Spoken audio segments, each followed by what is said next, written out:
El Evangelio cambia. El Evangelio Cambia cambia. realidades. Cambia El circunstancias. Evangelio cambia.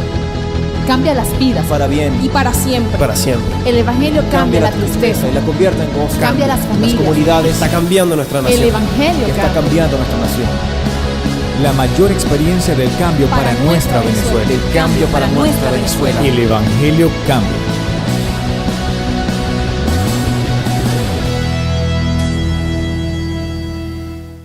Mas el Señor me hablaba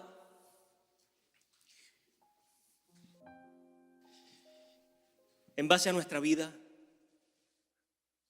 entendiéndolo como el tiempo que peregrinamos aquí en la tierra, el tiempo que transcurre nuestra existencia aquí en la tierra. Esa es nuestra vida aquí en la tierra. Pero me hacía escudriñar que la esperanza del cristiano es que esto no es todo. Dice la palabra que seríamos los más dignos de lástima. Escuche, seríamos los más dignos de lástima si nuestra esperanza estuviese puesta aquí nada más.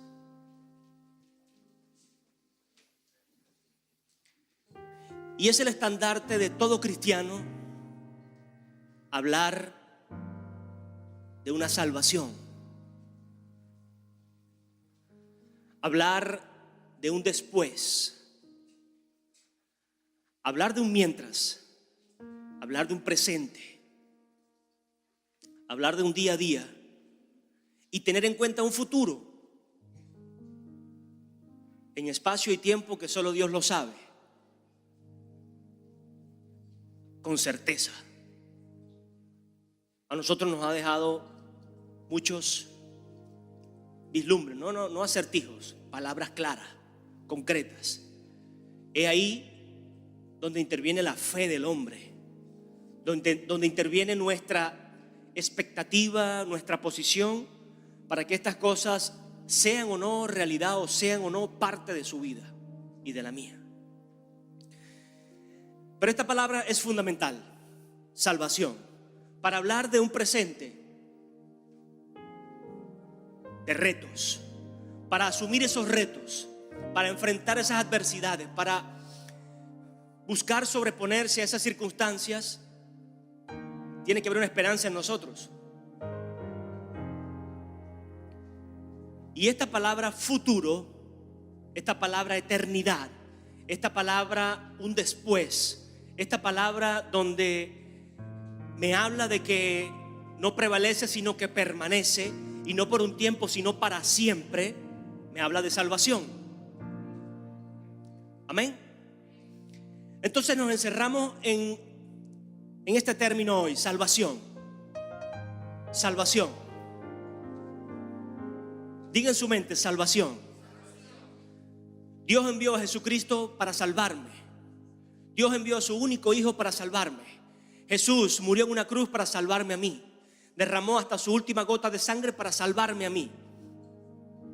¿Salvarme de qué? Piensan muchos. Otros dicen, bueno, que eso fue un suicidio porque yo no le dije que me salvara, no le dije que se colgara en esa cruz o que permitiera que lo colgasen en esa cruz. Es allí el agradecimiento de la persona o el entendimiento que venga a ser abierto por su día a día, de trabajo, de conflicto, de alegría, de gozo, de paz, de victorias, de derrotas. Usted decide en ese caminar a quién le va a creer. Ese es el tiempo de oportunidad que tenemos aquí en la tierra para acercarnos a esa salvación. Pero tal es el caso que hoy usted se acercó, usted y yo nos acercamos a esa salvación. Bueno, voy a hablar por mí. Yo busco acercarme a esa salvación. Amén. Amén. Entonces dígase, yo busco acercarme a esa salvación. Amén. Pero ¿qué le estamos diciendo a la gente o qué nos estamos diciendo a nosotros mismos en base a esta palabra o en base a este principio tan grande, tan eterno, tan concreto, tan importante, porque de nada serviría, cuando dice son los más dignos de lástima, es que de nada serviría tantas palabras, de nada serviría tanto trabajo, tanto esfuerzo, tantas cosas, si no viene a ser eterno. Escúcheme, Dios le quiso dar el contexto concreto a esa eternidad y quiso un esfuerzo de parte de nosotros. Y es allí donde entra la fe. Es allí donde entra la fe. Pero ¿qué le estamos diciendo a la gente o qué nos estamos diciendo nosotros mismos? Porque sí, es por fe. Es por fe. Es por fe. La salvación es por fe. La salvación es por fe. Pero ¿qué pasa en medio de esa fe? ¿O qué es necesario para llegar a esa fe? Es lo que realmente nos viene a nosotros a debatir en el corazón y a confrontar con nosotros mismos, con la situación y a los demás. Y es lo que quiero hablar hoy.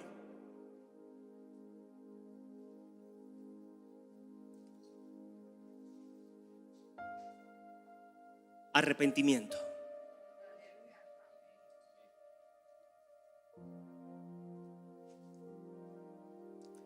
Arrepentimiento.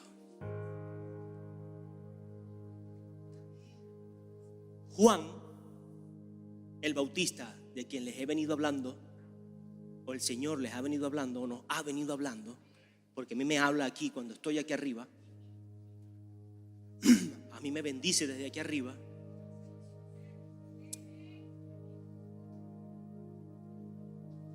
Vino a abrirle camino a Jesús. Y lo primero que decía es: arrepentíos y convertíos. Y los bautizaba y los bajaba a las aguas y los subía y sigue su camino. Arrepentíos y convertíos.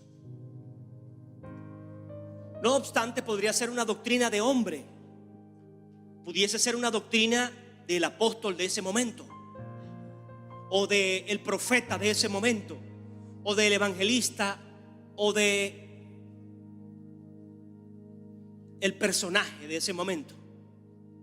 Doctrina de hombre: arrepentíos y convertíos.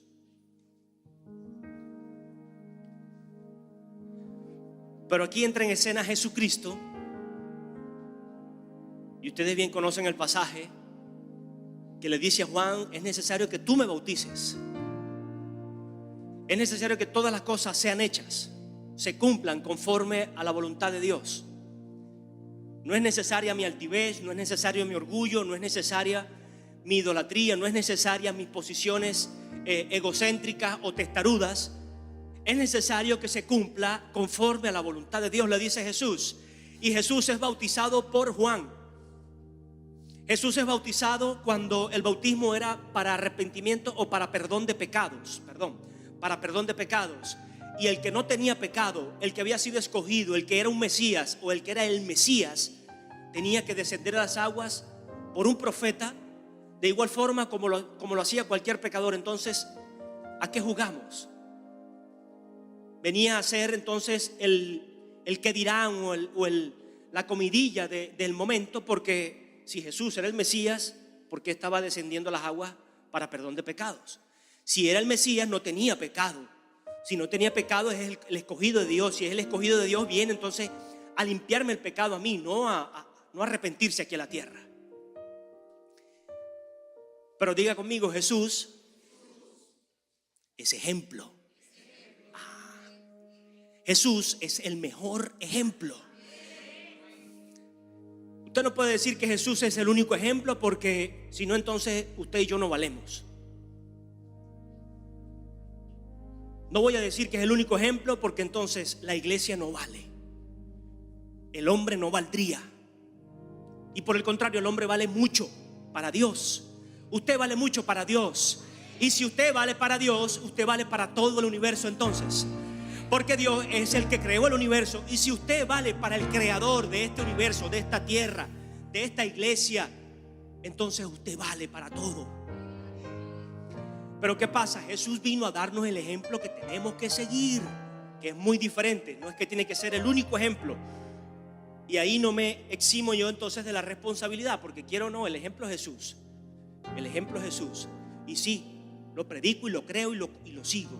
Mi mirada tiene que estar en Jesús, porque así caigan a mi diestra o a mi izquierda 1000, 10,000, mi mirada en Cristo me va a mantener firme, porque como hombres podemos fallar. Podemos no, como hombre vamos a fallar. Entonces, para no desenfocarme, Jesús como ejemplo le dice a Juan que lo bautice. Y el primer paso o el inicio de su ministerio, cuando sale a hablar a las naciones, respalda la palabra del hombre de Dios y dice: arrepentíos y convertíos. Añade porque el reino de los cielos, o sea, el Mesías, el camino al Padre, el único que conoce al Padre y que el Padre lo conoce a Él, el Hijo, se ha acercado. El reino de los cielos se ha acercado. La voluntad de Dios sobre su vida se ha acercado. Los principios celestiales se han acercado. Las enseñanzas de Dios se han acercado. O sea, es la forma en cómo debemos presentar este evangelio. ¿Qué sucede? No le podemos decir a la gente: por tu fe, porque cierres los ojos y abras solamente los labios. Y ojo, es un principio y es parte del principio. Es parte de llenarse de fe, porque es una obra de fe. Levantar las manos, cerrar los ojos, abrir nuestros labios y confesar el nombre de Jesús nos liberta, nos libra, nos ayuda a transformar muchas cosas y a mostrarle al resto que estoy por lo menos demandando algo, por lo menos confesando algo, o por lo menos declarando algo públicamente. ¿Qué es lo que Jesús espera de nosotros? Que seamos públicos al declarar algo. No nuestro pecado, nuestra fe, nuestra posición. Dice: el que me niega a mí en la tierra, yo lo negaré delante de mi Padre. Entonces, ¿cómo no confesarlo? ¿Cómo no decirle a los cuatro vientos? ¿Cómo no decir en cualquier lugar: Señor, yo te quiero, te reconozco, te amo, quiero conocerte más, quiero amarte? Si no te amo, quiero amarte, quiero que tú me limpies. Y llevamos a la gente a eso. Pero necesitamos que entiendan, o necesitamos entender nosotros, que no es solamente 4 palabras con los ojos cerrados, que no son 4 frases con las manos alzadas, sino que tiene que haber algo mucho más profundo que viene del corazón, y que es un arrepentimiento. Y que no es solamente el evangelio cambia, sale a la calle a decirle a la gente y mostramos el Jesús que ama, el Jesús que perdona, el Jesús que quiere levantarte, el Jesús que quiere restaurar tu familia, tu casa, tu país, el Jesús que promete o anhela días de gloria en esta ciudad. Pero necesitamos ¿qué? Arrepentirnos. Arrepentirnos, iglesia.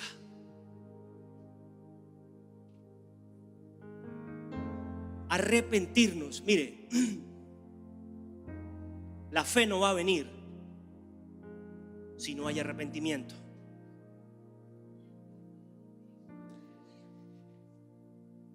La fe no va a venir si no hay arrepentimiento.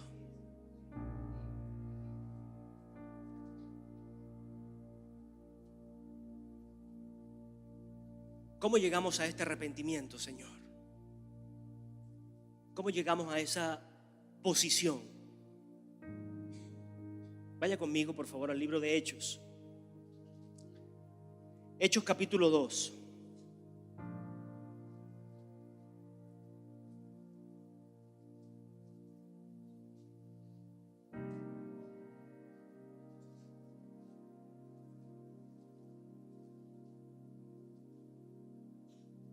Versículo 38. Hechos capítulo 2, versículo 38. Pedro les dijo, ya no es Juan, ya no es el mismo Jesús, ahora es un apóstol, es un hombre de Dios, es el Espíritu Santo hablando, y es el mismo Espíritu el que habla. El mismo Espíritu que hablaba en Juan, que hablaba a través de Jesucristo, estaba hablando en este momento. Y dice, Pedro les dijo, arrepentíos y bautícese cada uno de vosotros en el nombre de Jesucristo para perdón de los pecados, y recibiréis el don del Espíritu Santo, porque para vosotros es la promesa, y para vuestros hijos, y para todos los que están lejos, para cuantos el Señor nuestro Dios llame. Entonces párese allí ahora. ¿Usted está sentado allí por casualidad? Yo estoy parado aquí por casualidad. Los músicos están allí por casualidad. La alabanza está allí por casualidad, por capricho, por egocentrismo.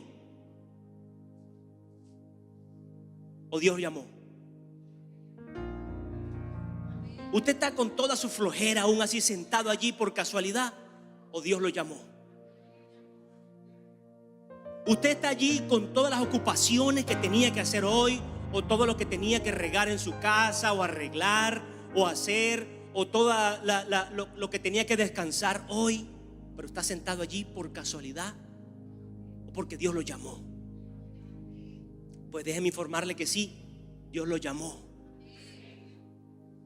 Dice, para cuantos el Señor nuestro Dios llame. Usted hoy está acudiendo a un llamado.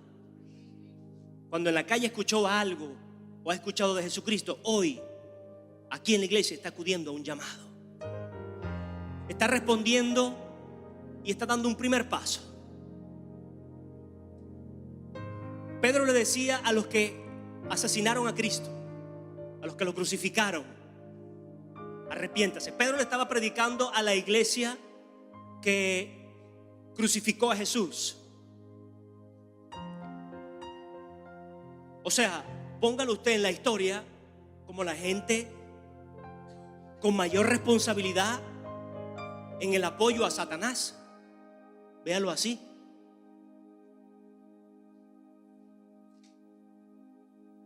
Porque apoyaron a Satanás para matar al Hijo de Dios. Y Pedro aún estaba en ese lugar donde si hubiese sido el mismo religioso que eran ellos, esta es la puerta y yo de aquí no paso para allá. Yo, el mismo religioso de aquí, no paso para allá. Porque estos mataron a mi Señor Jesús. Estos vejaron el evangelio de Jesucristo. Estos echaron por tierra todas las obras, todo lo que Jesús movió, la gente que sanó, los muertos que levantó, las ciudades que alimentó. Y empieza su religión o mi religión y mi posición a hacer no un templo, a hacer un castillo aquí en el corazón, y se endurece. Y no, yo de aquí para allá ni veo. No te quiero ver, no te quiero cerca, no te quiero en ningún lugar que esté en mi entorno. No los quiero. Y se endurece el corazón. Más Pedro como hombre de Dios, más Pedro como apóstol de Jesucristo, más Pedro como usado por el Espíritu Santo, se acerca a esta congregación, se acerca a estas personas y les dice: Cristo murió por ustedes. Ya no es que ustedes lo mataron, ahora Cristo murió por ustedes, porque Cristo podía, como le dijo a Pilato: tú no me crucificas, yo me entrego. Porque si ahora hablase, legiones de ángeles estarían aquí. Y escúchame, iglesia, si 2 ángeles, destruyeron Sodoma y Gomorra, usted puede imaginarse lo que harían legiones de ángeles en la tierra. Usted puede imaginarse lo que el mismo Jesús hubiese pedido en ese momento y lo que pudo haber pasado en la tierra, pero por misericordia, por amor, por hacer justicia, por venir a bendecir, por amar por encima de todas las circunstancias, porque fue el más vejado, fue el más deshonrado, fue el más olvidado, fue el más escupido, fue el más maltratado, sin culpa. Y podía pedir esa legión de ángeles, o dos, papito, dame dos, mándame dos nada más. Uno. A veces le pedimos un ángel, Señor, pero que devaste esta casa, que devaste este lugar. ¿Qué estamos pidiendo nosotros? Ahí no vienen ángeles, ahí lo que vienen son demonios a atormentarte más y más, a hundirnos más y más en el odio, en el rencor, en la mentira.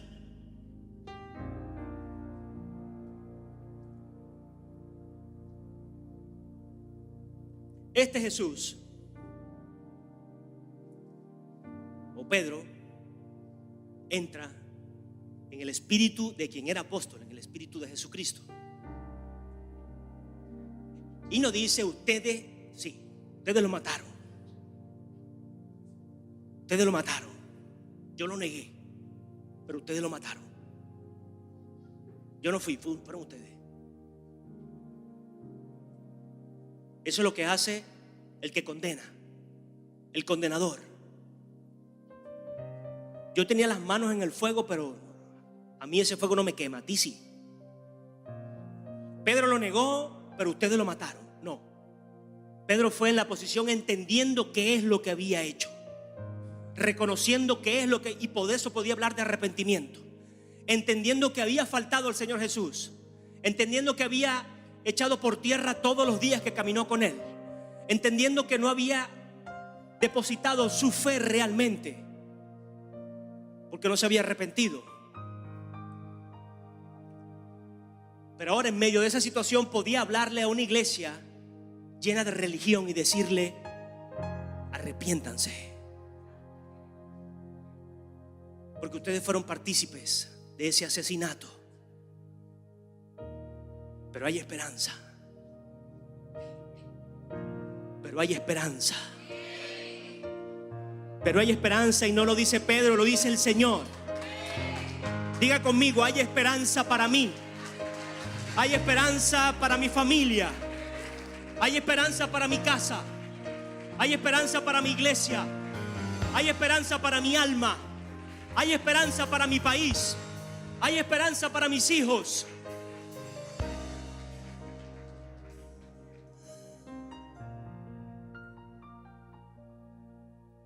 Pero es necesario arrepentirse.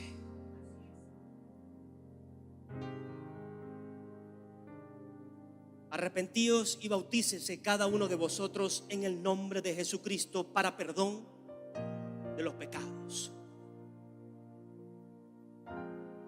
Mire, si usted y yo llegamos a decir a la gente nada más de sus pecados, y que sus pecados son los que van a pesar toda su vida sobre usted, porque usted se va a ir al infierno, porque usted es un pecador, porque usted es un mal vividor, usted es blasfemia para mi casa, usted es blasfemia para mi vida, usted es blasfemia para Venezuela, usted es, y usted, y le recalcamos en la calle, en la casa, tocamos la puerta y le decimos: abre, pecador, y vamos con la Biblia en la mano y le decimos con la mirada: tú estás mal y yo estoy muy bien, así que quédate en aquel lugar porque yo sigo mi camino. Esa es la posición de un religioso. Esa es la posición de más que un inconverso, una persona endurecida, de una persona sin sentimientos, de una persona sin sensibilidad, de una persona que no entiende de dónde lo sacó Dios, que no reconoce y que simplemente entró en una posición ahora de que Él es mejor que todo el mundo, que es mayor que todo el mundo, que ahora Él es el centro, ni siquiera Jesucristo, sino Él es el centro.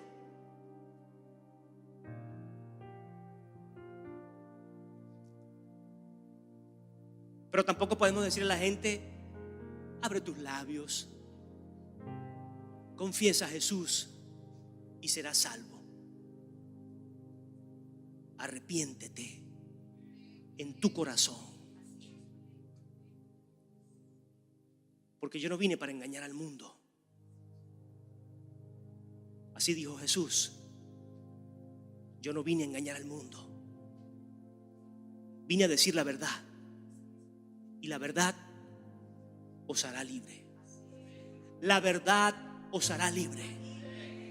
La verdad, aunque nos duela, la verdad nos confronta, la verdad nos constriñe, la verdad nos arruga, nos frunge el ceño, nos pone el corazón pequeñito, nos pone la vida muchas veces no en cuatro paredes, en un solo camino. ¿Y cuál es el problema? Si dice que Jesús es la puerta estrecha. Es la puerta estrecha. No es una puerta que yo quiero agrandar y tumbar los marcos para poner ahora un marco de oro y decir, vente que esta es la puerta bella. No, va a haber conflicto, va a haber dificultad, va a haber situaciones igualito que como las pasabas antes.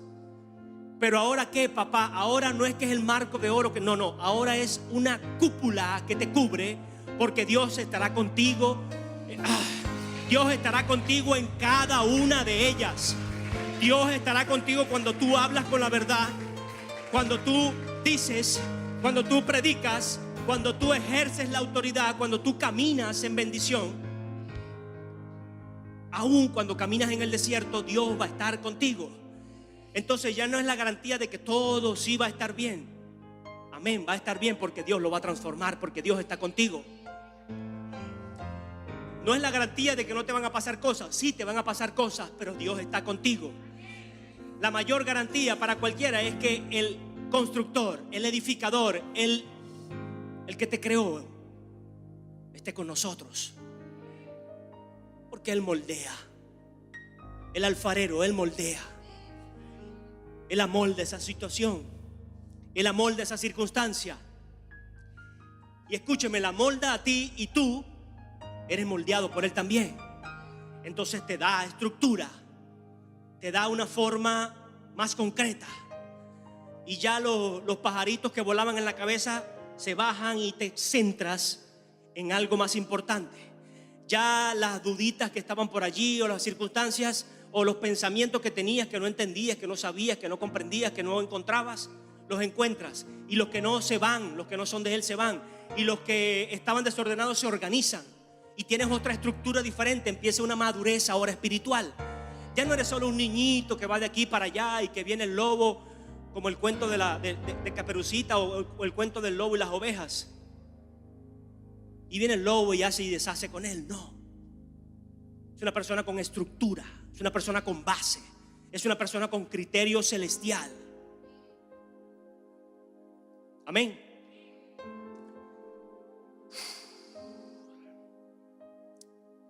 Y recibiréis el don del Espíritu. Continúe leyendo en el 40. Y con otras muchas palabras testificaba y los exhortaba, diciendo, permiso.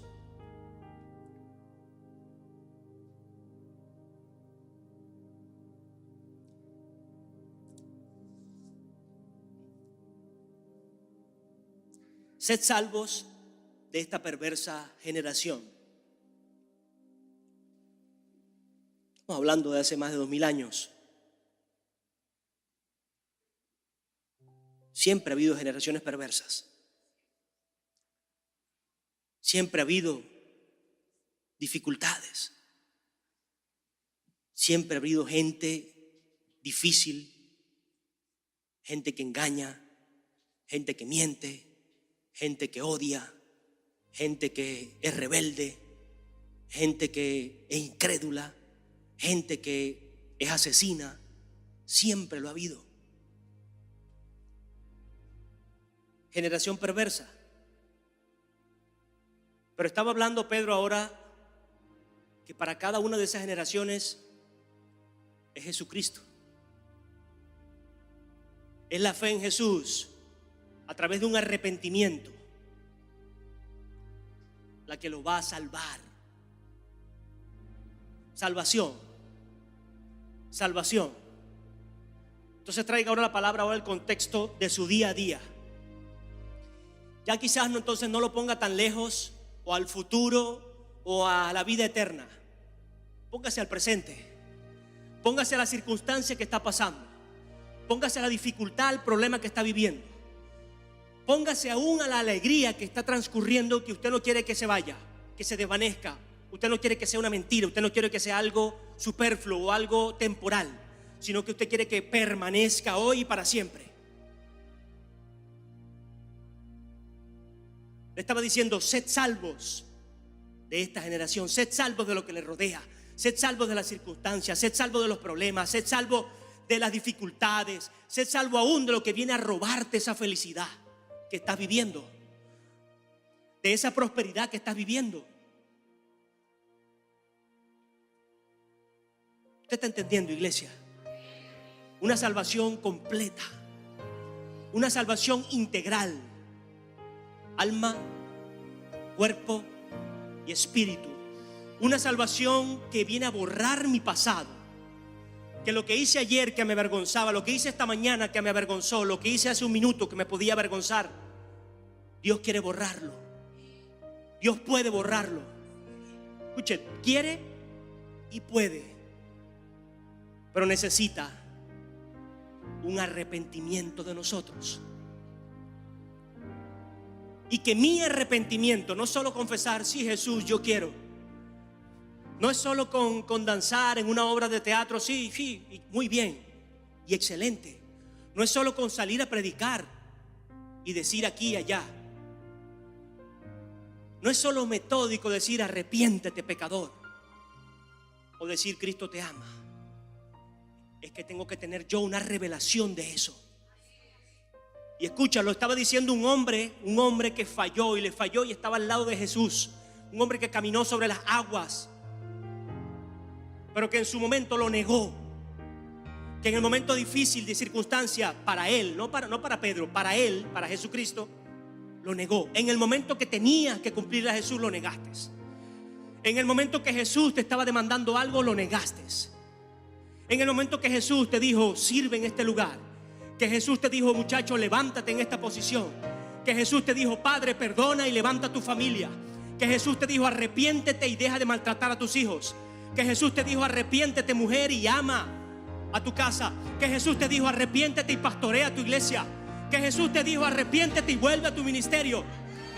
Lo vas a negar. Le vas a decir: no, Señor, no confío en ti, no confío en tu palabra, no confío en tus principios, y por eso me aparto, por eso doy la espalda, por eso voy a buscar calor en otro sitio. Y se metía en una fogata y se metía con gente que lo acusaban a él. Porque es lo que vas a conseguir en la calle, iglesia. Es lo que vas a conseguir en cada esquina. Gente que te va a acusar a ti, gente que te va a decir: eres vergüenza para Cristo. Y son las piedras hablando, porque ellos tampoco creen en Jesús, pero se burlarán de ti, oh mi Señor. ¿Qué le vamos a decir entonces al cielo? ¿Qué le vamos a decir a la tierra? ¿Qué le vas a decir al mismo infierno? Que Jesús es el Señor, que Jesús es mi Salvador, que yo no le voy a dar la espalda así como Él nunca me la dio ni me la va a dar, que yo no voy a dejar tirado el reguero que hice, que yo no voy a dejar por fuera todo lo que Él ha levantado en mi vida, que yo no voy a echar por tierra todo el tiempo, todo el sacrificio, todo el amor que Dios demandó y que Dios mandó a esta tierra.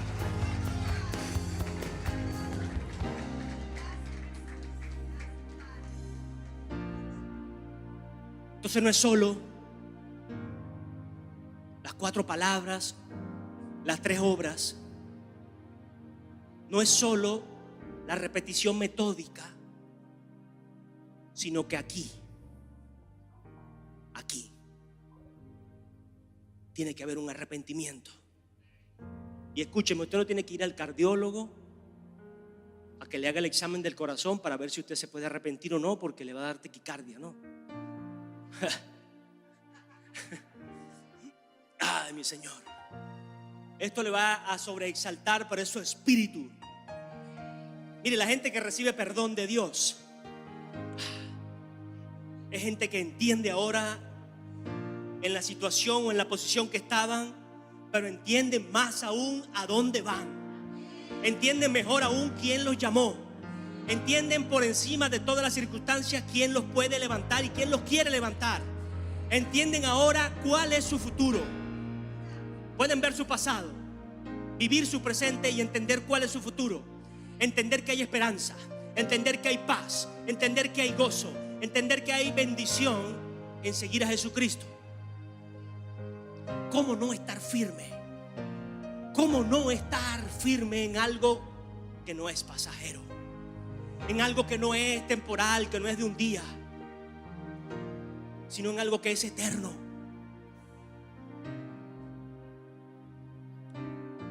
Sed salvos de esta perversa generación, sí, aclarando que afuera puede haber fama, puede haber gloria de hombres, puede haber gloria de una o de varias mujeres, puede haber ciertos deleites para esta carne, muy temporales, le puedo decir, muy pasajeros, le puedo asegurar. Temporales se lo puedo decir, pasajeros se lo puedo asegurar.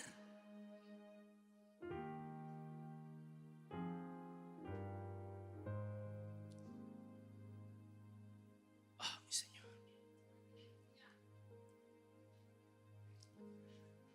¿Cómo aferrarme, Señor, a esta salvación?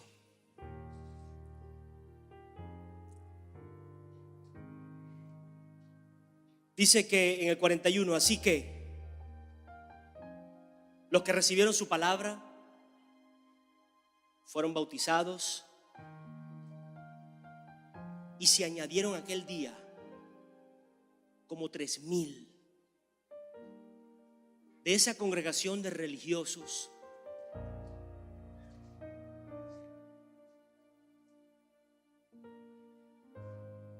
Se añadieron 3,000, dice la palabra, por una posición de fe de un hombre. Y en el 42 y perseveraban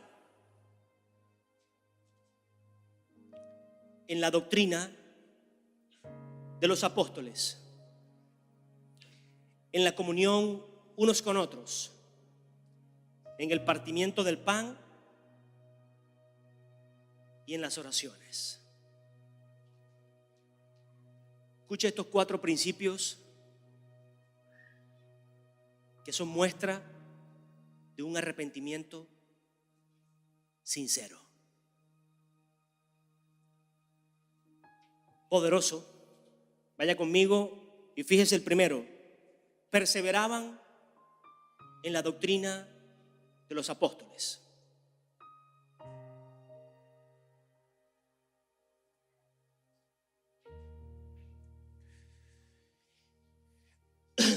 Segundo de Corintios capítulo 7.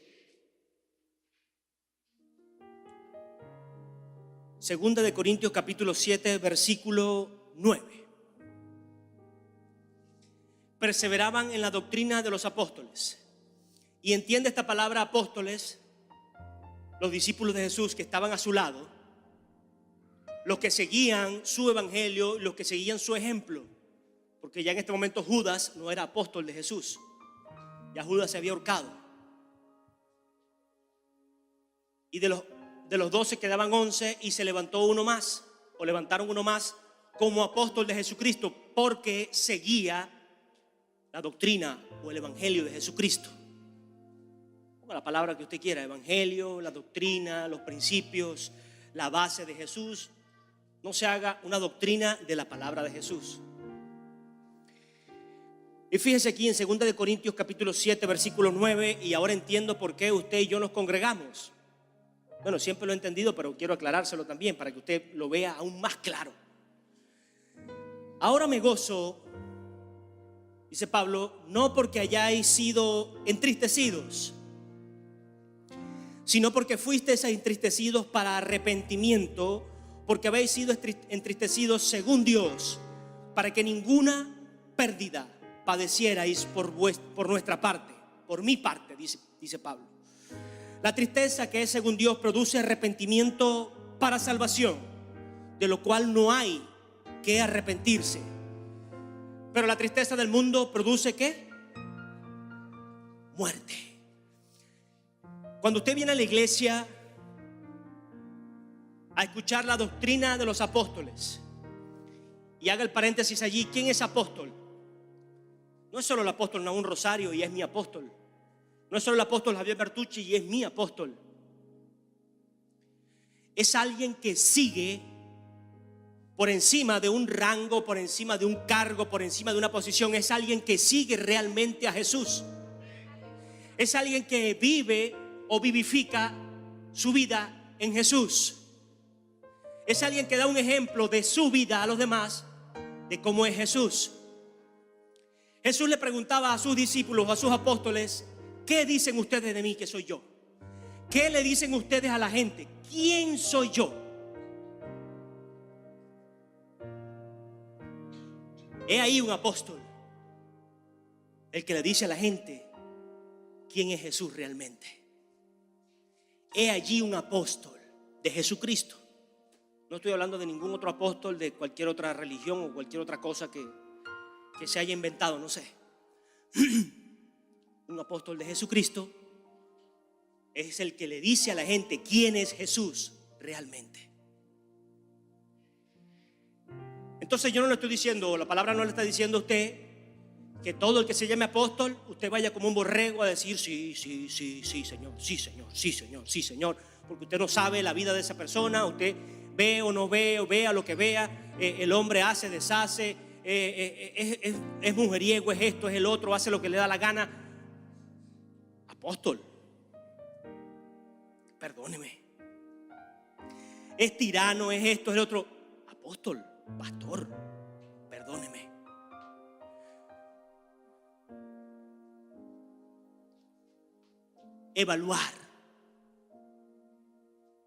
Evaluar porque Dios llamó a gente.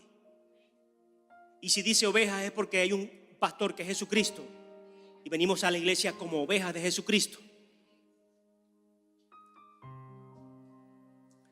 No es juzgar, ojo, no es ponerse a juzgar porque de todos los días entonces va a entrar una diatriba. Pero la vida de esa persona tiene que hablar de Jesús.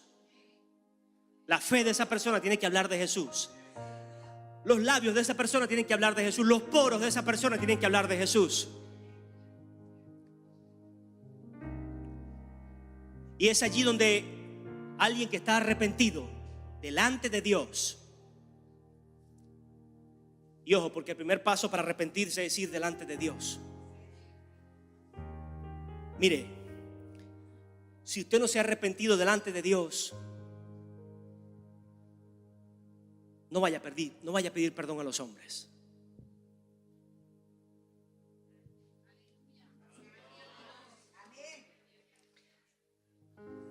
Si usted y yo no nos hemos arrepentido delante de Dios, ni siquiera no va a hacer nada con ir a arrepentirse delante de los hombres. Judas lo hizo. No se arrepintió delante de Jesús, pero sí fue y se arrepintió delante de los hombres y le lanzó las monedas que le habían entregado. No quería eso. Pero la gente te va a fallar, mas Dios te va a amar. La gente no va a conocer tu corazón, mas Dios lo conoce desde el principio. La gente muchas veces no va a valorar tu posición, mas Dios quiere darte la mejor posición. Ah, mi Señor. Entonces, ¿cómo yo no darle el primer lugar? ¿Cómo yo no decirle, Señor, sé en qué te he fallado, sé en qué me he olvidado de ti, sé en qué he sido caprichoso, sé en qué soy terco, testarudo, sé en qué soy débil, pero acudo a ti, te busco a ti, para que seas tú quien me ayude, para que seas tú primero quien me perdone, quien me ayude a levantarme, quien me ayude ahora a ir a los religiosos y pedir perdón, quien me ayude ahora a ir a los avergonzados y levantarlos y pedir perdón también, quien me ayude a ir a cualquier lugar y levantar a otros así como tú me estás levantando a mí. Mira, iglesia, va a ser muy diferente. Su relación con Dios y su relación con los hermanos. Oh, mi Jesús. Perseveraban en la doctrina de los apóstoles. Y este apóstol se gozaba porque había tristeza en la iglesia ese día por una carta que él envió, por una carta de confrontación. O sea, necesitamos, debemos confrontarnos. Desde este lugar, desde este altar, Dios nos confronta. Aquí en la iglesia Dios nos confronta. Nos confronta con nuestro pecado, nos confronta con nuestra liviandad, con nuestra ligereza, con nuestra poca pasión, con nuestra poca vergüenza, con nuestra poca humildad, con nuestro gran orgullo. Con muchísimas cosas nos confronta. Pero dice que la tristeza que viene de Dios es porque está despertando una conciencia de pecado. Está despertando una conciencia de que hice mal, de que no lo hice bien, o de que no estoy haciéndolo bien. Y esa tristeza que es para arrepentimiento viene a ser salvación para ti, y Dios se goza. Y Pablo no podía hacer otra cosa, o un apóstol, una persona que sigue a Jesús, no puede hacer otra cosa que gozarse en medio de esa tristeza. Y ojo, no estaba hablando de que yo vengo o tengo que venir a humillarlo a usted, a decirle que no sirve, que no vale, que no puede, que no tiene, y entonces acérquese a Dios. Cuando les tengo que decir es que Dios quiere bendecirte, Dios quiere prosperarte, Dios te ama, Dios necesita que tú te levantes con Él. Es muy diferente. Y eso trae una tristeza en nosotros porque entendemos que le hemos fallado. Es más, entendemos que no podemos solos. Entendemos que no somos capaces, que no estamos capacitados. Entiende y ve su incapacidad en sus manos. A pesar de que usted baila muy bien, joven, ves tu incapacidad para servirle a Dios. A pesar de que hablas muy bien, anciano, ves tu incapacidad para servirle a Dios. A pesar de que eres muy buen padre, ves tu incapacidad para servirle a Dios. La reconoces, y Dios, ¿qué? A quien llama, dice la palabra, a quien llama, Dios a quien llama lo capacita. Entonces viene algo sobrenatural, que es este Espíritu Santo, a capacitarte a ti y a mí para predicar, para avanzar, para amar, para perdonar. Oh, mi Jesús. Entonces es en la iglesia, con una palabra sana,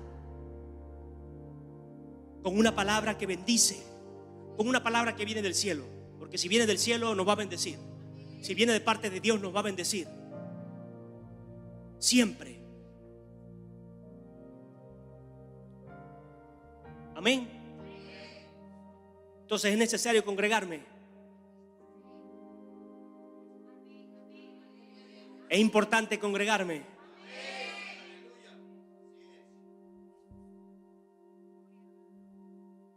Es un principio mostrado aquí en la Biblia, no lo estoy inventando yo, no es invención de hombre, no es doctrina.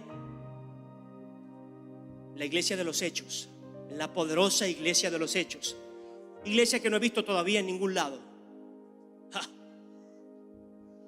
Tiene más de 2000 años y es la iglesia que debemos buscar. Perseveraban en la doctrina de Jesucristo, véalo así. Perseveraban en seguir a Jesús y en seguir a la gente que predicaba a este Jesús, que vivía en este Jesús y que vivía por este Jesús.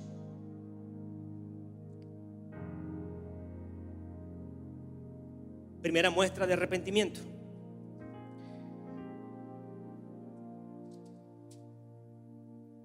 Si leemos después de la coma, dice: en la comunión unos con los otros. Oh, mi Jesús. Vamos rápidamente para que el tiempo no nos corte.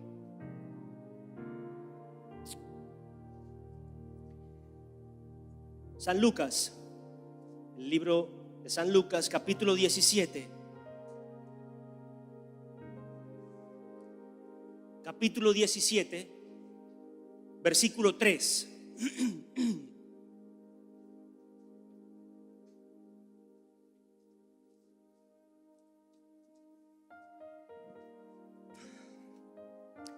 Dice la palabra: mirad por vosotros mismos. Mirad por vosotros mismos. Si tu hermano peca contra ti, repréndelo. Y si se arrepiente, perdónalo. Hace una observación, mirad por ustedes mismos. O sea, ojo que esto es para ti. Ojo que esto es por ti incluso. Esto te va a servir más a ti que al que estás perdonando. Esto te va a servir para crecimiento tuyo más que el de otra persona. O sea, Dios haciendo el paréntesis para que entendamos qué posición tan grande es la que tenemos cuando perdonamos. Pero primeramente, para perdonar hay que reprender. Entonces estamos en la iglesia y me molesta que la hermana tal o cual venga y me llame la atención, o que la persona o que el pastor hable desde el púlpito y me llame la atención, o que venga el líder y me llame la atención, o que venga alguien de la misma iglesia y me diga como líder, esto no, creo que no está bien, hermano, o esto no está funcionando bien, o entonces están criticando mi ministerio. O venga alguien y me diga, pastor, está pasando esto y esto no se ve bien, y yo me ponga enfurecido, enervado porque vienen a criticar la iglesia, porque no. Y lo hemos predicado, lo he predicado. La verdad, con misericordia. Esa es una confrontación. La verdad, con misericordia. Usted va y le dice la verdad a alguien de que es feo. Tú eres feo. Oye, usted está matando la imagen de esa persona. Usted está poniéndolo como lo peor y está dañando la autoestima de esa persona. Y es feo. Ojo, y es feo. Usted no está diciendo mentira. ¿Pero qué está ganando usted allí? Algunos con el bullying, una posición de aceptación por todos sus complejos. Otros, una posición por hundir o menospreciar a esa persona que tenía un potencial, pero yo vengo a decirle que es fea, para que su autoestima baje, para que su personalidad se hunda y desaparezca como competencia para mí. O sea, yo figuro y los demás no. Ojo, ¿qué estamos haciendo? Es cuando hablamos la verdad sin misericordia y la persona sigue siendo fea.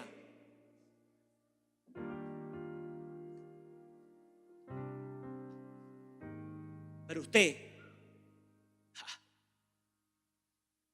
ni que lo maquillen, ni que vuelvan a hacer, como dice tenés que volver a nacer, ni que vuelvan a nacer, porque tiene solo esta oportunidad para arrepentirse por estar hablando cosas solo con sentimientos impuros. Porque sí, cuando hablamos sin misericordia es porque no amamos, es porque no valoramos, es porque no queremos un cambio, sino que simplemente nos molesta, nos estorba, nos fastidia esa persona. Y déjeme decirle que la muestra de un verdadero arrepentimiento en mí es comunión los unos con los otros. Y que la comunión de unos con otros es exhortación. ¿Usted se imagina que Jesús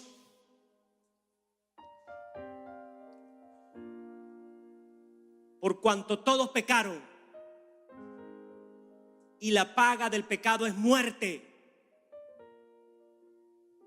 y están destituidos de la gloria de Dios, están destituidos y la tierra se acabó, punto?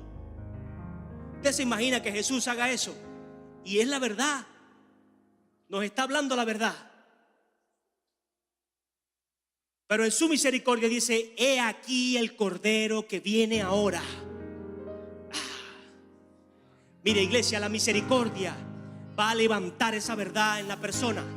La misericordia va a permitir que esa persona se arregle, esa persona busque ahora con mayor ímpetu, con mayor ahínco, ponerse bonita, arreglarse, educarse, hablar mejor, tener mejores modales. Vea lo feo a cualquiera así, no es por lo físico, porque hay gente muy bonita y que hablan pero de la patada. Usted Usted se imagina una mujer bellísima, y hable, bueno, sí, compadre, o sea, ya.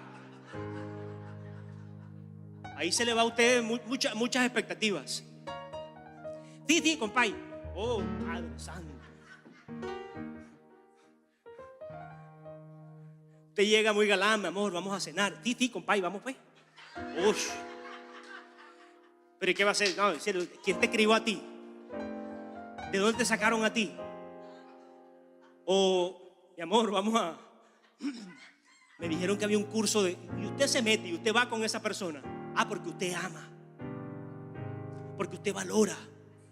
Porque usted quiere algo más que una noche de pasión o un día de deleite. Entonces usted quiere ver a esa persona creciendo. Entonces, ¿a qué venimos a la iglesia? A decir que estamos arrepentidos y que perdóname.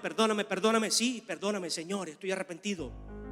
Pero tenemos que tener comunión los unos con los otros. Entonces, cuando vemos a mi hermano, cuando ves a tu hermano que está en una posición errada, en una condición difícil, en una situación adversa a su vida, o en una posición intolerante para él mismo, en una posición de orgullo y prepotencia contra Dios, tenemos que exhortarlo en amor, con misericordia, pero con la verdad que es la palabra. Mire, no va a haber mayor garantía que la palabra de Dios. Y no es que usted tiene que ser un cartón, escúcheme, no es que usted tiene que ser un cartón de leche de esos duros que la palabra dice, entonces usted va a reconciliar o va y la palabra de Dios dice, no, porque esos cartones en nuestras vidas no caben. No caben. Usted se puede parar serio, firme y hablar con sencillez. Hablar del corazón. Y que la gente hable. Que la gente hable. Que la gente se diga lo que siente. Que la gente escuche y se escuche. Había un psicólogo amigo de mi cuñado que le decía, mira, el 80% de mis casos en el consultorio yo ni hablo. La gente viene y está una hora ahí, paca, sueltan y, ay, con usted me siento libre, ¿qué hizo? Y el hombre con las piernas cruzadas sentado con un bolígrafo escuchando. Me dice, a veces ni escribo nada en el cuaderno, solamente los escucho. Comunión los unos con los otros es escuchar muchas veces, sin decir nada, solamente escuchar. ¿Cómo no venir a una iglesia así? ¿Cómo no venir a una iglesia así? Ah, pero me toca escuchar también cuando me exhorten. Porque no es que vengo a la iglesia a hacer lo que me da la gana y a sentarme ahí a pintarme y a colorearme o a decirme que, bueno, tú eres gay y Dios te ama así. Sí, Dios te ama así, pero no te quiere ver así. Dios no te quiere ver así. Y yo te aguanto por un ratico, pero a ti te digo, piedra, a ti te digo. Sí, porque no quiero que vengas a hacer estorbo para mi caminar o para el caminar de mis muchachos. Ah, sí. No quiero que vengas a hacer estorbo para mi iglesia. No quiero que vengas a hacer molestia para mis hijos. Ah, y es malo, sí, es malo. El líder es malo, el pastor es malo, porque no, hijo, Dios te ama y yo también, el amor de Cristo. Hijo o hija, no estoy hablando de algo, y no estoy hablando de un joven específico o una joven, de cada uno de nosotros. Porque en muchas circunstancias, un día la piedra está de aquel lado, el otro día está de este lado. Un día la razón está de aquel lado y el otro está de este lado. Esa es la vida. Entonces, ¿en dónde nos vamos a parar? En el programa ¿En quién tiene la razón? Dios tiene la razón. Y Dios quiere levantarte y ponerte en razón, o que razones para que camines en verdad. O se va a poner culebrero a decir quién tiene la razón, la pantalla, porque eso es una pantalla de programa ahí. para distraer a la gente. ¿Quién tiene la razón?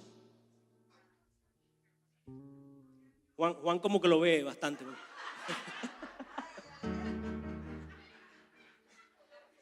Dice, en el partimiento del pan. En el partimiento del pan. Vaya uno, aquí está. Juan, el libro de Juan, San Juan, capítulo 6, versículo 35. 4 principios para ver que estamos realmente arrepentidos. 6:37. San Juan 6:37. El tercero que muestra aquí en su palabra es: y partieron el pan. En el partimiento del pan. En el partimiento del pan. Y Juan 6:30, ¿qué le dije? 34, perdón. Vamos a leer uno antes. Le dijeron: Señor, danos siempre este pan. Señor, danos siempre este pan. Y Jesús le respondió: yo soy. Ese era un pan temporal, un pan, alimento físico. Pero Jesús le estaba diciendo a sus discípulos: yo soy el pan de vida. El que a mí viene nunca tendrá hambre, y el que en mí cree no tendrá sed jamás.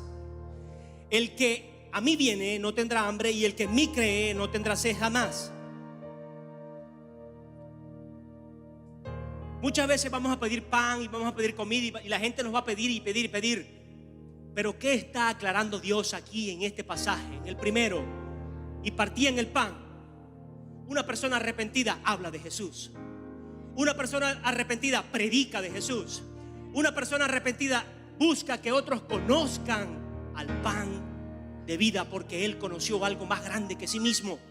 Él conoció algo más grande que todos sus sueños. Él conoció algo más grande que todos los planes que pueda tener el planeta entero, porque todos esos planes van a perecer si Jesús no está en el asunto, si Jesús no está en el centro, si Jesús no es la palabra, si Jesús no es la base.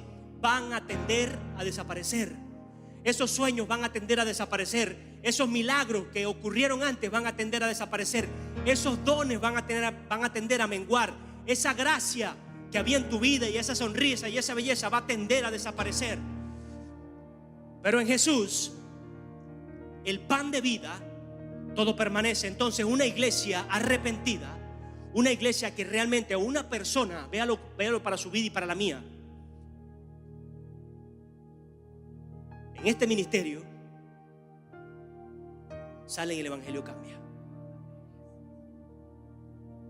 Evangeliza, habla de Jesús, habla del amor de Cristo, lleva a la gente en las calles a reconocer su pecado, sí, a reconocer sus faltas, a que asesinaron, robaron, mataron, se burlaron, mintieron, hicieron, deshicieron, que se arrepientan de eso, que se aparten de esos malos caminos y que ahora tienen oportunidad en Cristo, que los ama y los perdona.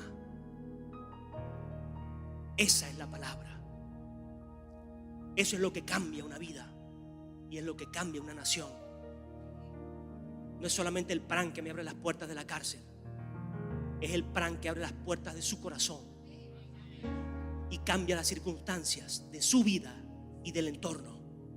Y puede soltar las armas y decir a los demás: toda mi vida, o los 3 años, o los 3 días que tengo aquí gobernando, no sirven de nada si Jesús no está conmigo.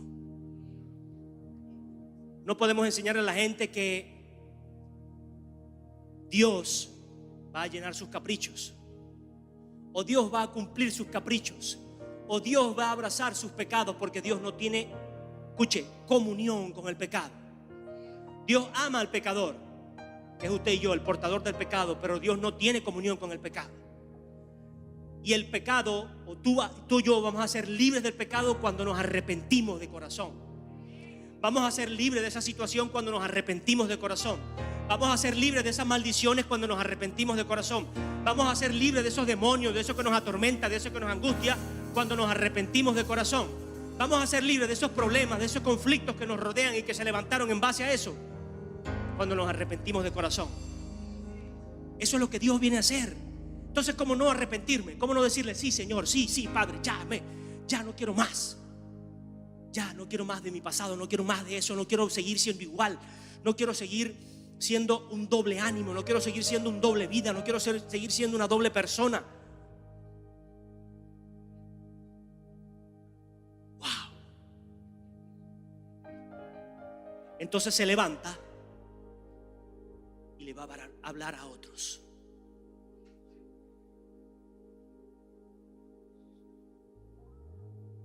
Se congrega.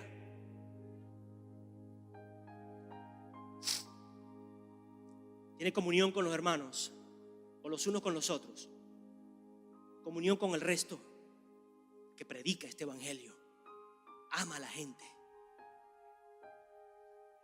Eso no es solo pertenecer a un equipo, no es solo pertenecer a un ministerio, no es solo estar en la coral para que me vean, o es solo limpiar en la iglesia para que aún en lo oculto sepan que yo sirvo, sí, porque yo soy pobrecito y sirvo en el baño de la iglesia.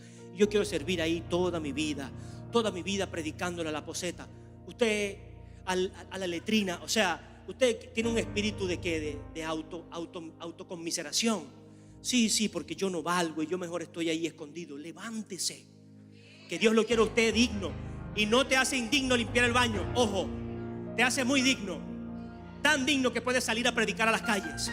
Tan digno que puedes llevar en tus labios todos los días el amor de Cristo. Tan digno que puedes llegar a tu casa y levantar en tu vida el amor de Jesús.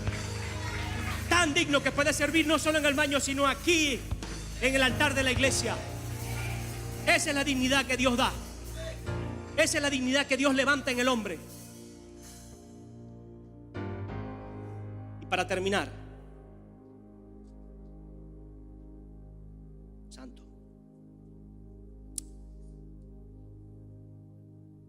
y en las oraciones. Ay, Padre Santo.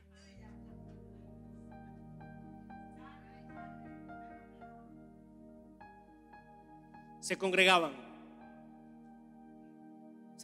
con Cristo, donde había palabra de fe y de vida, comunión con los hermanos, comunión con el mundo, con la iglesia.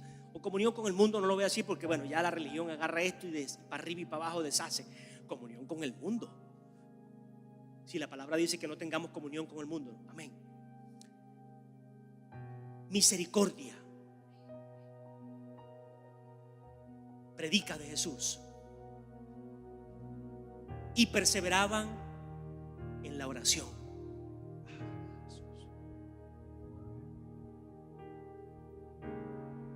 En la oración. En la oración. El pastor, el líder, sea quien sea, dejando la garganta aquí orando. La iglesia hablando.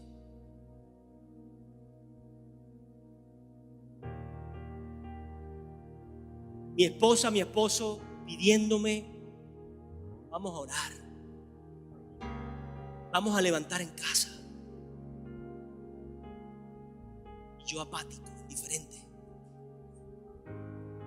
Mis hijos requiriendo de mi tiempo de oración, mi propia vida, de mi compromiso de oración, de mi revelación de que estoy hablando con un padre. Esa es otra palabra. Y yo renuente a tomarme 5, 10, 15, 20, 1 hora, 2 horas de mi tiempo para orar. Déjeme decirle que un corazón arrepentido, que una iglesia arrepentida se une en la oración. Clama en medio de las circunstancias. Levanta sus manos, abre sus labios, levanta su mirada al cielo y le pide: Señor, ¿de dónde vendrá mi socorro? Mi socorro viene de ti. Mi socorro viene de tu palabra. Mi esperanza viene de tu amor. Mi justicia viene de tus manos. Nunca seré avergonzado. Nunca seré vejado, nunca seré maltratado. Podrán olvidarse de mí todos los hombres de la tierra, pero tú nunca te olvidarás de mí. Mi padre y mi madre me podrán dejar, pero con todo y todo tú me vas a recoger. Oh, iglesia, una oración que cambia las circunstancias, una oración que mueve los cimientos, que conmueve el lugar y conmueve los cielos. Eso es lo que Dios busca de nosotros. Eso es lo que Dios anhela que seamos: adoradores en espíritu y en verdad, sin cartones, sin almidón, sin mucha plancha. No es que venga arrugado y feo, no. Véngase bien arregladito. No sea sencillo, no sea ligero, sea sencillo. Sea ligero en subir las escaleras, que nos toca esos 2 pisos. Yo sé que cansa. Si a mí me cansa, estoy seguro que a muchísimos les cansa. Seamos ligeros en llegar temprano a la oración, a la demanda. Demanda un día de gloria. Quizás no lo ponga entonces tan extenso toda la semana. Demanda un día de gloria hoy. Demanda un día de cambio hoy. Dios hizo un día a la vez. Y vienen días de gloria, amén. Pero yo quiero que hoy sea un día de gloria. Viene un futuro glorioso, amén. Pero yo quiero que hoy sea un día glorioso. Vienen tiempos mejores, amén. Pero yo quiero que hoy sea un día mejor. ¿Y cómo lo voy a alcanzar? Orando, Señor, clamando a ti, buscando tu rostro, Padre, escuchando tu palabra, Señor, amando y perdonando, porque el que exhorta con amor y ve una respuesta, perdona. Y ese perdón te va a sanar más a ti que a cualquier otro. Te va a sanar más a ti que al mismo que está siendo perdonado. Te va a sanar más tu mente, tu alma y tu espíritu, porque la palabra dice: perdóname, Señor, a mí. Yo perdono a los que me ofenden. O sea, si usted no perdona, Dios nos inclina su oído.